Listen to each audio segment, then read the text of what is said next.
পাবনার ঈশ্বরদীর নারীচা ভাটাপাড়া এলাকায় মুনাফার লোভ দেখিয়ে স্থানীয়দের অন্তত 10 লক্ষাধিক টাকা নিয়ে লাপাত্তা হয়েছে তাজবিন হাফিজুল দম্পতি।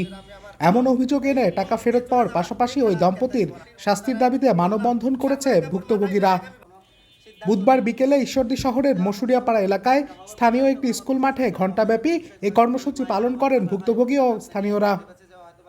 মানববন্ধনের বক্তারা বলেন, গ্রামের সহজ সরল মানুষকে এনজিওর মাধ্যমে মুনাফার লোভ দেখিয়ে টাকা নিয়েছিল হাফিজুল ও তার স্ত্রী তাজবিন। এক পর্যায়ে তাদের মুনাফা তো দূরের কথা, মূল পাওনা টাকাও ফেরত দেননি তারা। স্থানীয়দের দাবি, ওই দম্পতি সাধারণ মানুষের কাছ থেকে টাকা নিয়ে সুদের কারবার শুরু করেছিলেন।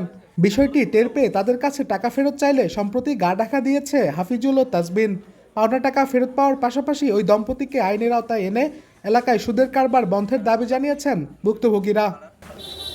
নিউজ ডেস্ক, দেশ পোস্ট।